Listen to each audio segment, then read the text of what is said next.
ابو بکر صدیق رضی اللہ عنہ 573 عیسوی میں پیدا ہوئے۔ نبی کریم صلی اللہ علیہ وسلم ان سے قریباً 2.5 سال پہلے دنیا میں تشریف لا چکے تھے۔ گویا نبی کریم صلی اللہ علیہ وسلم پہلے عام الفیل میں جلوہ افروز ہوئے، جبکہ ابو بکر صدیق تیسرے عام الفیل میں پیدا ہوئے۔ عام الفیل ہاتھیوں والے سال کو کہتے ہیں، یعنی جس سال ابرہہ نے ہاتھیوں کے لشکر کے ساتھ کعبے پر چڑھائی کی تھی اور اللہ تعالیٰ نے ابابیلوں کے ذریعے اسے اور اس کے لشکر کو کھایا ہوا بھوسا بنا دیا تھا۔ باپ نے ان کا نام عبد الکعبہ رکھا، یعنی کعبے کا بندہ۔ اسلام کو نبی کریم صلی اللہ علیہ وسلم نے ان کے اسلام لانے پر بدلا اور عبداللہ نام رکھا، یعنی اللہ کا بندہ۔ لیکن آپ ابو بکر کے نام سے مشہور ہوئے۔ ابو بکر دراصل ان کی کنیت تھی۔ اصل نام کے علاوہ عربوں میں باپ، بیٹے، بیٹی یا ماں وغیرہ کے نام کی نسبت سے ایک اور نام رکھ دیا جاتا تھا۔ یہ نام کسی خوبی کی بنا پر بھی رکھا جاتا تھا۔ ابو بکر کے کسی بیٹے کا نام بکر نہیں تھا۔ ان کی اچھی عادت اور نیکی کے کاموں میں آگے رہنے کی وجہ سے لوگوں نے ان کی کنیت ابو بکر رکھ دی تھی۔ بکر کا ایک مطلب پہل کرنا بھی ہے، گویا وہ نیکی کے کاموں میں پہل کرتے تھے۔ ان کی یہ کنیت اس قدر مشہور ہوئی کہ اصل نام سے بہت کم لوگ واقف ہیں۔ انہوں نے چونکہ ہر موقع اور ہر مرحلے پر نبی کریم صلی اللہ علیہ وسلم کی تصدیق کی کہ آپ سچے رسول ہیں اور جو کچھ آپ فرماتے ہیں بالکل سچ ہوتا ہے، اسی طرح ہر حالت میں دکھ میں بھی اور سکھ میں بھی انہوں نے نبی کریم صلی اللہ علیہ وسلم کا ساتھ دیا، اسی لیے صدیق کے لقب سے مشہور ہوئے۔ خود رسول اللہ صلی اللہ علیہ وسلم نے انہیں صدیق کے لقب سے یاد فرمایا۔ صدیق سے مراد ہے نہایت سچا، سچائی کے خلاف ہر برائی کے مقابلے میں ڈٹ جانے والا۔ چنانچہ ابو بکر صدیق ہر موقع پر سچے ثابت ہوئے، لہذا صدیق کہلائے۔ ان کا ایک لقب عتیق بھی ہے۔ عتیق کا مطلب ہے آزاد۔ آپ نے انہیں دیکھ کر ایک بار فرمایا، تم اللہ کی طرف سے دوزخ سے آزاد ہو۔ ایک اور موقع پر آپ نے فرمایا، جسے زمین پر دوزخ سے آزاد کیے ہوئے شخص کو دیکھنا ہو وہ ابو بکر کو دیکھ لے۔ اس لحاظ سے ان کا ایک لقب عتیق ہوا۔ ان کا ایک مشہور لقب یار غار بھی ہے۔ وہ غار ثور میں آپ کے ساتھ تھے، جیسا کہ آپ ابھی آیت اور اس کا ترجمہ سن چکے ہیں، تفصیلات آگے آئیں گی۔ آپ خاندان تیم سے تھے۔ قریش کی کئی شاخیں تھیں، ان میں سے ایک کا نام بنو ہاشم تھا۔ نبی کریم صلی اللہ علیہ وسلم بنو ہاشم سے تھے۔ ایک شاخ کا نام بنو تیم تھا، ابو بکر صدیق رضی اللہ عنہ اس سے تھے۔ بنو تیم بھی بہت باعزت خاندان تھا۔ 7ویں پشت میں آپ کا نسب رسول اللہ صلی اللہ علیہ وسلم سے جا ملتا ہے۔ وہ اس طرح کے قبیلہ قریش کے مرہ کے 2 بیٹے کلاب اور تیم تھے۔ کلاب کی اولاد سے نبی کریم صلی اللہ علیہ وسلم پیدا ہوئے اور تیم کی اولاد سے ابو بکر صدیق رضی اللہ عنہ پیدا ہوئے۔ ابو بکر صدیق کے والد کا نام عثمان بن عامر تھا اور ان کی کنیت ابو قحافہ تھی۔ یہ بھی اپنی کنیت ہی سے مشہور تھے۔ کامیاب اور خوشحال تاجر تھے۔ مکے کے لوگ انہیں بہت عزت کی نگاہ سے دیکھتے تھے۔ انہوں نے مکہ فتح ہونے کے بعد اسلام قبول کیا۔ اس وقت ان کی عمر 90 سال کے قریب تھی۔ بینائی جاتی رہی تھی۔ 14 ہجری میں 97 سال کی عمر میں وفات پائی۔ ابو بکر رضی اللہ عنہ کی والدہ کا نام سلمہ بنت سخر تھا۔ ان کی کنیت ام الخیر تھی۔ یہ بھی بنو تیم سے تھی۔ اپنے شوہر ابو قحافہ کے چچا کی بیٹی تھی۔ انہوں نے نبی کریم صلی اللہ علیہ وسلم کی مدینہ ہجرت سے چند سال پہلے اسلام قبول کیا۔ لمبی عمر پائی اور ابو قحافہ کے وفات کے کچھ عرصے بعد فوت ہوئی۔ ابو بکر کے 2 بھائیوں کا ذکر بھی تاریخ کی کتابوں میں ملتا ہے۔ دونوں بچپن میں فوت ہو گئے تھے۔ 2 بہنیں بھی تھیں، ام فروہ اور قریبہ۔ ام فروہ کی شادی اشعث بن قیس سے اور قریبہ کی شادی مشہور صحابی قیس بن سعد سے ہوئی تھی۔ ابو بکر صدیق رضی اللہ عنہ پیدا ہوئے تو ہر طرف شرک کی تاریکیاں چھائی ہوئی تھیں۔ لوگ پتھر اور لکڑی کے بتوں کی پوجا کرتے تھے۔ ابو بکر بچپن ہی سے ذہین اور بہت نیک تھے۔ ہوش سنبھالا تو ماں باپ کو بتوں کی پوجا کرتے دیکھا، لیکن کسی نے ابو بکر کو بتوں کی پوجا کرتے نہ دیکھا، نہ کسی نے انہیں مجبور کیا۔ اس وقت عرب میں لکھنے پڑھنے کا رواج نہیں تھا، بہت تھوڑے لوگ لکھنا پڑھنا جانتے تھے۔ ابو بکر پڑھے لکھے لوگوں میں سے تھے، شاید انہوں نے بچپن ہی میں لکھنا پڑھنا سیکھ لیا تھا، لڑنے کا طریقہ اور ہتھیاروں کا استعمال بھی سیکھا تھا، اور تجارت کرنے کے گر بھی سیکھ لیے تھے۔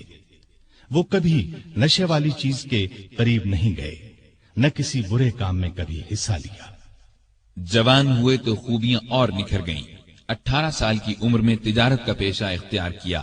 وہ یمن، شام اور عراق وغیرہ جاتے، وہاں سے کپڑا خرید کر لاتے اور فروخت کرتے۔ بہت جلد اپنی سچائی اور دیانت کی وجہ سے دوسرے تاجروں کو پیچھے چھوڑ گئے، دولت مند ہو گئے۔ مکے کے رئیسوں میں ان کا شمار ہونے لگا۔ جتنے دولت مند تھے اتنے ہی سخی، نرم دل اور لوگوں کے ہمدرد تھے۔ بھوکوں کو کھانا کھلاتے، ننگوں کو کپڑے پہناتے، بیواؤں اور یتیموں کی مدد کرتے۔ کسی کو مصیبت میں دیکھتے تو فوراً اس کی مدد کو پہنچتے۔ عام لوگوں کے ساتھ بہت محبت اور شفقت سے پیش آتے، کبھی جھوٹ نہیں بولتے تھے، شراب اور بتوں سے نفرت کرتے تھے۔ اس زمانے میں جو بے شمار دوسری برائیاں پھیلی ہوئی تھیں ان سے بھی دور رہتے تھے۔ عربی زبان کے بہت اچھے عالم تھے، کبھی کبھار شعر بھی کہہ لیتے تھے۔ عرب میں یہ بات بہت خوبی کی سمجھی جاتی تھی۔ قریش کی مختلف شاخوں اور دوسرے قبیلوں کے رسم و رواج اور حسب و نسب کو جاننے والا ان سے بڑھ کر کوئی نہیں تھا۔ قتل کے مقدمات کے فیصلے وہی کرتے تھے۔ نیکی، پرہیزگاری، دیانتداری، نرم مزاجی، ملنساری اور دوسری خوبیوں کی وجہ سے مکے کے سب لوگ ان کی دل سے عزت کرتے تھے۔ کسی معاملے میں کوئی مشکل پیش آ جاتی تو مشورے کے لیے انہی کے پاس آتے تھے۔ عرب کے دوسرے قبیلے بھی ان کی عزت کرتے تھے۔ تجارت کے لیے دوسرے ملکوں کا سفر کرتے تو عرب کے اکثر قبیلوں سے واسطہ پڑتا تھا، وہ سب انہیں ایک معزز اور نیک تاجر خیال کرتے تھے۔ یہی وہ زمانہ تھا جب ان کی دوستی نبی کریم صلی اللہ علیہ وسلم سے ہو گئی، اور یہ دوستی روز بروز گہری ہوتی چلی گئی۔ دونوں ایک دوسرے کو بہت چاہنے لگے تھے۔ کئی تجارتی سفر بھی ایک ساتھ کیے۔ پھر وہ وقت بھی آیا جب رسول اللہ صلی اللہ علیہ وسلم ہر روز صبح شام ان کے گھر تشریف لے جانے لگے۔ اس طرح وہ مکے کے تمام لوگوں سے بڑھ کر آپ صلی اللہ علیہ وسلم کے اخلاق اور بے مثال خوبیوں سے واقف ہو گئے۔ اسلام لانے سے پہلے تک ان کا یہی رنگ رہا، یہاں تک کہ 38 سال کی عمر کو پہنچ گئے۔ اس وقت نبی کریم صلی اللہ علیہ وسلم کی عمر مبارک 40 سال ہو چکی تھی، اور آپ 41ویں سال میں قدم رکھ چکے تھے کہ آپ نے نبوت کا اعلان فرمایا۔ سب سے پہلے 4 نیک انسانوں نے اسلام قبول کیا۔ ان میں سے 3 تو آپ کے گھر کے تھے، یعنی خدیجہ رضی اللہ عنہا، علی رضی اللہ عنہ اور زید بن حارثہ رضی اللہ عنہ۔ علی آپ کے چچا زاد بھائی تھے، آپ ہی کے پاس رہتے تھے، اور اس وقت ان کی عمر 10 برس تھی۔ زید بن حارثہ آپ کے خادم اور منہ بولے بیٹے تھے۔